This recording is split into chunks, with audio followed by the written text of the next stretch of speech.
4월 셋째 주 한빛교회 중고등부 예배를 시작하겠습니다.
내 맘의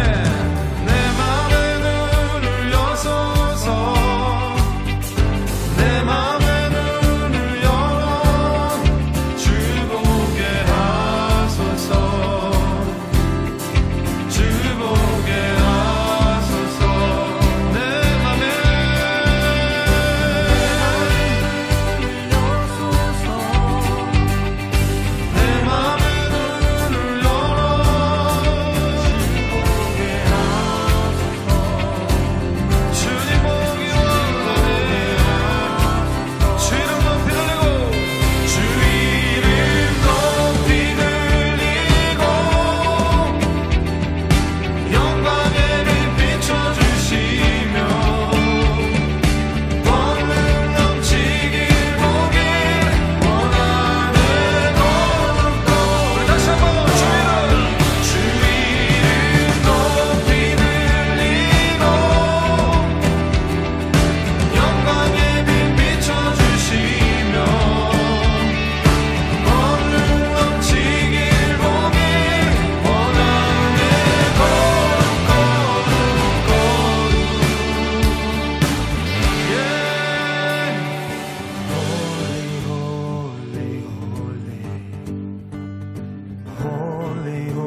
기도드리겠습니다. 사랑의 하나님, 어수선하고 힘든 상황 속에서도 주님 앞에 나와 예배드릴 수 있게 해주셔서 감사합니다. 또한 질병 가운데서 저희들의 건강을 지켜주심도 감사합니다. 이러한 시기에도 학업에 집중하고 주님께 집중하려는 저희 학생들과 늘 함께하여 주셔서 지치지 않게 도와주세요. 저희에게 말씀 전하실 오성훈 전도사님께도 건강으로 함께하여 주시고 그 말씀이 저희에게는 한 주간 살아가는데 삶의 바탕이 되고 힘이 되게 해주세요. 학생들을 위해 힘쓰시고 함께해 주시는 선생님들에게도 삶에 지치지 않는 힘 주세요. 살아계신 예수님의 이름으로 기도드렸습니다. 아멘.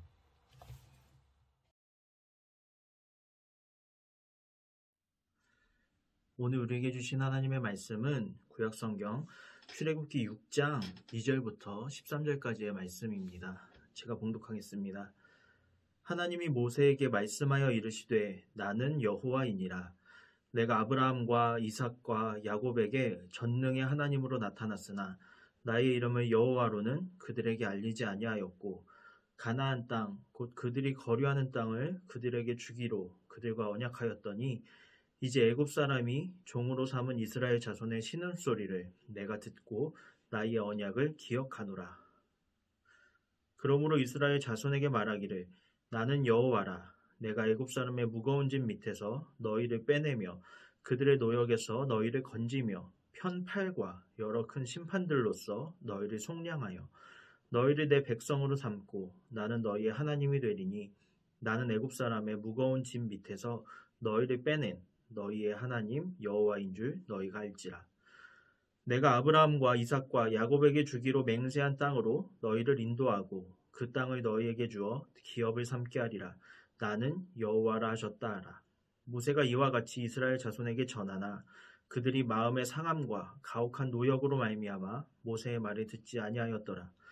여호와께서 모세에게 말씀하여 이르시되 들어가서 애굽 왕 바로에게 말하여 이스라엘 자손을 그 땅에서 내보내게 하라. 모세가 여호와 앞에 아뢰어 이르되 이스라엘 자손도 내 말을 듣지 아니하였거든 바로가 어찌 들으리이까. 나는 입이 둔한 자니이다. 여호와께서 모세와 아론에게 말씀하사 그들로 이스라엘 자손과 애굽 왕 바로에게 명령을 전하고 이스라엘 자손을 애굽 땅에서 인도하여 내게 하시니라. 아멘. 여러분, 또 이렇게 영상으로 예배를 함께 드리게 되었네요. 이 코로나19의 상황 때문에 이번 주 예배를 어쩔 수 없이 이렇게 현장 예배는 중단하고 모두가 함께 영상으로 예배를 드리게 되었습니다. 앞으로 이 예배 상황이 어떻게 될지는 아직은 확실하게 알 수가 없어서 교회 방침이 정해지는 대로 각 반의 담임 선생님들을 통해서 여러분께 또 알려드리도록 하겠습니다. 확실한 교회 방침이 정해지기 전까지는 아마 영상으로 예배를 하게 될 텐데 우리 학생들 지금 시험 기간이라 많이 바쁘고 지치고 피곤하겠지만 여러분의 삶의 자리에서 이렇게 영상으로라도 하나님께 예배드리는 일을 멈추지 말고 또 소홀히 하지 않으셨으면 좋겠습니다. 네, 그럼 오늘 말씀 시작하겠습니다. 여러분, 우리가 계속해서 요즘에 배우고 있는 것이 말씀을 묵상하는 것, 이것에 대해서 우리가 계속해서 말씀을 나누고 배우고 있잖아요. 지금까지 우리가 말씀을 왜 묵상해야 하는지 그 이유에 대해서도 배웠고 또 말씀을 묵상하는 구체적인 방법에 대해서도 우리가 함께 배웠어요. 우리 말씀을 묵상하는 방법 우리 다시 한번 떠올려 볼까요? 우선 먼저 말씀을 묵상하기 위해서 준비하는 그 두 가지 단계가 있습니다. 첫 번째 단계는 말씀을 묵상할 수 있는 환경을 조성해서 하나님께 집중하고 말씀에 집중해야 하는 그런 환경을 조성하는 것이 첫 번째였고 또 두 번째 단계는 우리에게 말씀을 통해서 가르쳐 주시고 깨닫게 하시고 생각나게 하는 분이신 성령님을 초청하는 거였어요. 이렇게 말씀을 묵상하고 또 성령님을 초청하는 찬양이나 기도를 통해서 성령님을 초청하는 것이 말씀을 묵상하는 준비 단계 두 가지였고요. 지난주에 이제 드디어 말씀을 묵상하는 구체적인 방법에 대해서 배웠습니다. 이 말씀 속에서 하나님을 찾는 네 가지 방법에 대해서 배웠었는데 다시 한번 떠올려 볼게요. 첫 번째로 이 말씀을 통해서 이 말씀 속에서 하나님이나 예수님께서 하신 일을 통해서 하나님을 찾을 수가 있었고요. 두 번째로 하나님이나 예수님께서 직접 스스로 하신 자기 표현과 또 그분들의 성품을 통해서 하나님을 찾을 수가 있었습니다. 그리고 세 번째로 하나님이나 예수님께서 하신 약속이나 명령을 통해서 하나님을 찾을 수가 있었고요. 또 마지막으로 네 번째로 성경 본문의 저자나 아니면 성경 본문에 등장하고 있는 등장인물들의 고백을 통해서 우리는 하나님을 찾을 수가 있었습니다. 사실 이 정도면 이제 말씀을 묵상해야 하는 그 이유와 방법에 대해서는 충분히 배웠다고 할 수가 있어요. 다시 말하면 이론적인 공부는 다 끝났다는 거예요. 그러면 이제 우리한테 필요한 게 뭘까요? 바로 적용, 실전이 필요하겠죠. 반복되는 연습과 훈련이 필요한 거예요. 그래서 제가 지난주에 현장 예배에서 광고 시간에 이번 주부터는 이제 반별 모임 시간에 선생님과 함께 말씀을 묵상하는 시간을 가져보겠다 이렇게 말씀을 드렸었죠. 그게 바로 이제 이론은 충분히 배웠으니까 한번 실전을 해봅시다 이런 거였는데요. 안타깝게도 당분간 교회에서 현장 예배를 드릴 수가 없게 되어서 선생님과 함께 큐티를 실제적으로 해볼 수가 없는 상황이 되어버렸어요. 그래서 오늘은 이렇게 영상 예배를 통해서 이 말씀 시간에 이제 지난 목요일에 큐티 본문 중 일부분을 가지고 함께 저와 여러분이 함께 큐티를 하는 방식으로 말씀을 나눠보려고 합니다. 먼저 오늘 본문 2절에 보면 하나님께서 뭐라고 말씀을 하시죠? 하나님이 모세에게 나는 여호와다라고 말씀을 하십니다. 여기에서 여호와라는 것은 하나님의 다른 이름이라고 할 수가 있어요. 이 여호와의 뜻은 스스로 존재하는 하나님이라고 할 수가 있는데요. 여기에서 중요한 것은 이 여호와라는 이름의 뜻이 아니라 이 여호와라는 하나님의 또 다른 이름을 모세가 스스로 알아낸 것이 아니라 하나님께서 알려주셨다. 이것이 중요한 거예요. 즉 지난주에 배웠던 것처럼 하나님께서 스스로 자기를 표현하신 것, 자기를 알려주셨다는 거죠. 그런데 3절에 보면 또 뭐라고 하시죠? 하나님이 아브라함과 이삭과 야곱에게는 전능의 하나님으로만 나타났지만 여호와라는 이름은 알려주지 않았다라고 말씀을 하세요. 다시 말해서 하나님은 아브라함이나 이삭이나 야곱보다 모세에게 더 많은 하나님의 이름을 알려주셨다는 거예요.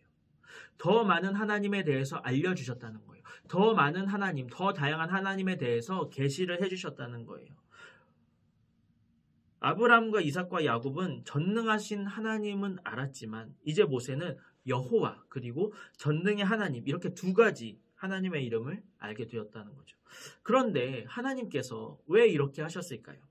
하나님이 모세를 아브라함이나 이삭이나 야곱보다 더 크게 사용하시기 위해서 이렇게 하셨던 거예요.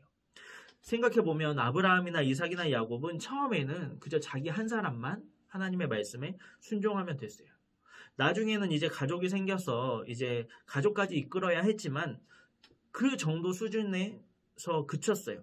그런데 모세는 자기 한 사람만 하나님께 순종하면 되는 그런 문제가 아니었어요. 자기 가족 정도만 하나님의 말씀대로 잘 이끌면 되는 그런 정도의 수준이 아니라 하나님의 말씀에 따라서 이스라엘 전체 모든 민족을 다 이끌어야만 했기 때문에 그래서 하나님은 모세에게 다른 누구보다도 더 많은 하나님의 이름을 알려주시고 더 하나님 자기 스스로를 많이 계시해 주셨다는 거예요.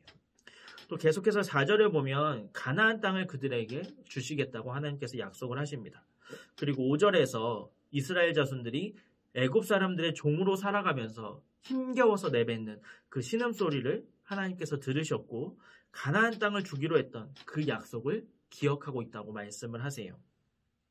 그래서 6절에서 하나님이 애굽 사람들의 종으로 살아가고 있는 이 이스라엘 백성들을 구해주시겠다고 말씀을 하시고 또 7절에서는 하나님께서 이스라엘 백성들을 하나님의 백성으로 삼고 또 하나님은 이스라엘 백성들의 하나님이 되어주실 것을 약속을 하십니다. 그리고 이 일련의 모든 과정들을 통해서 이스라엘 백성들이 자신들을 그 애굽에 종살이하던 자신들을 구원해 주신 분이 하나님이라는 그 사실을 알게 될 것이고 또 이어서 8절을 보면 아브라함과 이삭과 야곱에게 주기로 맹세하셨던 그 땅을 이제 이스라엘 백성 너희들에게 주시겠다라고 말씀을 하십니다. 참 여기까지 보면은 좋죠? 감사하죠? 종로로 타던 그 삶에서 이제 해방시켜 주신다고 하니까 감사한 일이죠. 그런데 9절에 보면 어떤가요?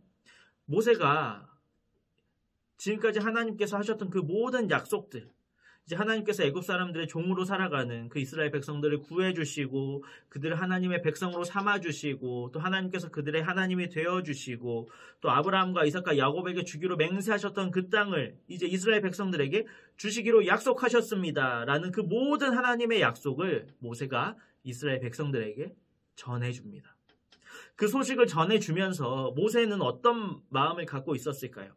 하나님께서 약속하신 일이 이제 이루어질 것이구나, 이루어지겠구나 하는 그런 기대감도 있었을 것이고 또 자기가 이 하나님의 약속을 전하면 이스라엘 백성들도 얼마나 기뻐할까, 이제 노예 생활에서 이제 해방될 수 있으니까, 구원받을 수 있으니까 얼마나 기뻐할까, 그런 생각을 하고 있었겠죠. 이 소식을 전하기만 하면 모든 일들이 하나님의 뜻 안에서 척척척척 다 이루어지겠구나, 이런 기대감이 있었을 거라고요. 그런데 정말 그렇게 진행이 됐나요? 그렇지가 않아요. 고된 이 노예 생활에 이 종노릇하는 그 삶에 너무나도 지쳐버린, 몸도 마음도 너무나도 지쳐버린 이 이스라엘 백성들은 그 모세의 이야기에 전혀 귀를 기울이지 않습니다. 듣기 싫으니까, 귀찮으니까 그딴 소리 집어치우라고 하는 거예요. 이런 이스라엘 백성들의 반응을 접한 모세는 어땠을까요? 엄청나게 당황했겠죠. 하나님께서 약속하신 일인데 왜 사람들이 듣지를 않을까? 왜 들어주지를 않을까? 정말로 하나님이 약속하신 이 일들이 이루어지기는 하는 걸까? 아마 의심도 했을 것이고 또 자신의 그 기대가 좌절로 변하기도 했을 것이고 아마 자기가 갖고 있었던 자신감도 다 잃어버렸을 거예요. 그런데 그런 모세에게 하나님이 또다시 뭐라고 말씀을 하시죠? 11절을 보면 하나님은 모세에게 애굽의 왕 바로에게 가서 이스라엘 백성들을 내보내게 해라 라고 말씀을 하십니다. 이 하나님의 그 말씀에, 이 하나님의 명령에 모세가 어떻게 반응했죠? 12절을 보면 이스라엘 백성들조차도 내 말을 듣지 않는데 바로가 어떻게 내 말을 듣겠습니까? 라고 하나님께 항변을 하고 있습니다. 만약에 모세가 이스라엘 백성들에게 가서 하나님의 약속을 전해줬을 때 그 이스라엘 백성들이 함께 기뻐하고 적극적으로 반응을 했으면 모세도 하나님의 말씀이 진짜 이루어지는구나 하면서 하나님을 더 신뢰했을 거예요. 또 자신감도 얻어서 당당하게 바로에게 가서 하나님의 말씀을, 애굽 사람들을 내보내라는 이스라엘 백성들을 애굽으로부터 내보내려는 그 하나님의 명령을 당당하게 전할 수 있었을 거예요. 그런데 그 이스라엘의 백성들조차도 듣지 않는 그 이야기를 바로에게 가서 전하라고 하니까 자신감이 떨어질 대로 떨어지고 하나님을 향한 믿음도 흔들리는 그 상황에서 모세는 하나님의 말씀에 순종하기가 너무나도 어려웠던 거죠. 그런데 오늘 본문 마지막 절인 13절을 보면 뭐라고 기록이 되어 있나요? 하나님께서 모세와 아론이 이스라엘 자손과 애굽 왕 바로에게 하나님의 명령을 전하고 이스라엘 자손을 애굽 땅에서 인도해내게 하셨다라고 기록이 되어 있습니다. 이상하죠? 바로 앞절인 12절만 보더라도 모세는 자신감이 바닥으로 떨어졌고 하나님을 향한 믿음도 흔들리고 하나님께 나 정말 너무 자신 없어요 라고 항변하고 있었는데 갑자기 어떻게 모세가 하나님의 명령에 순종을 할 수가 있었던 것일까요? 오늘 함께 읽은 본문은 아니지만 29절 말씀을 한번 읽어보겠습니다. 여호와께서 모세에게 말씀하여 이르시되 나는 여호와라. 내가 내게 이르는 바를 너는 애굽 왕 바로에게 다 말하여라. 자, 하나님께서 모세를 바로에게 보내시면서 뭐라고 말씀하셨다고 기록이 되어 있죠? 내가 너에게 이르는 바를 말하라 라고 이야기를 하십니다. 자신감이 땅바닥에 떨어지고 좌절하고 낙심하고 나는 할 수 없다고 두려워하면서 항변하는 그 모세를 향해서 하나님은 걱정하지 말라고, 두려워하지 말라고 그렇게 위로하고 계신 거예요. 그러면서 내가 너한테 어떤 말을 해야 할지까지도 모두 다 이야기해 줄 테니까 너는 그저 가서 내가 알려주는 그대로 이야기만 하면 된다라고 말씀을 하시는 거예요. 이 말씀, 오늘을 살아가는 우리에게도 이 말씀, 오늘의 말씀은 참으로 위로가 됩니다. 인생을 살아가면서 자신감이 떨어지는 경우가 있잖아요. 좌절하는 경우가 있잖아요. 낙심하게 되는 날이 있잖아요. 우리가 앞으로 어떻게 해야 할지 정말 갈피를 잡지 못해서 헤매는 그런 경우가 있잖아요. 그런 사람들에게, 그런 우리에게 하나님은 오늘 말씀을 통해서 우리에게도 말씀하십니다. 걱정하지 말아라. 두려워하지 말아라. 내가 다 알려줄게. 너가 앞으로 해야 하는 그 모든 일까지, 너가 어떻게 행동해야 하고 어떻게 말해야 하는지까지, 어떤 길로 나가야 하는지까지 내가 다 너를 인도해 줄게. 그러니까 나를 믿어라. 우리는 그 하나님을 신뢰하면 되는 거예요. 하나님께서 우리가 해야 할 모든 것을 알려주시니 하나님께 우리는 알려달라고 하면 되는 겁니다. 그러면 자신감을 잃었어도, 낙심하고 두렵고 걱정이 많아도 하나님께서 우리를 인도해 주시고 우리와 함께 해주셔서 그 모든 것을 극복하게 하신다는 사실을 믿으시는 저와 여러분이 되시기를 예수님의 이름으로 축복합니다. 함께 우리 중고등부 학생 여러분, 오늘 본문 말씀을 통해서 여러분 어떤 하나님을 찾으실 수 있으셨나요? 저는 오늘 크게 세 가지로 정리를 할 수가 있을 것 같아요. 첫째로 하나님께서 모세에게 나는 전능의 하나님이고 여호와다라고 말씀을 하셨잖아요. 이처럼 우리는 말씀 속에서 하나님께서 스스로 자기 계시를 통해 전능하신 하나님, 스스로 계신 하나님을 찾을 수 있게 하셨습니다. 둘째로 하나님께서 이스라엘 백성들을 애굽의 종살이로부터 구원해 주겠다라고 약속을 하셨잖아요.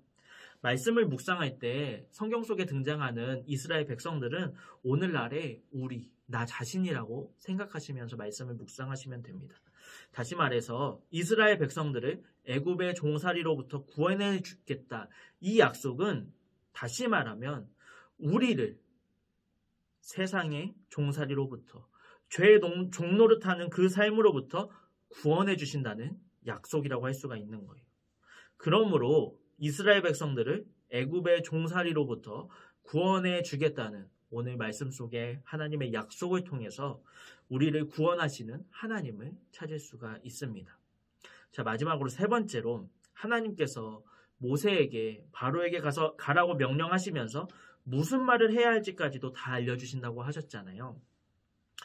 이 하나님의 명령을 통해서 우리가 아무리 좌절하고 낙심해도 자신감이 땅바닥에 떨어졌어도 우리와 끝까지 함께 하시고 우리를 도와주시고 우리를 인도하시는 하나님을 찾을 수가 있습니다.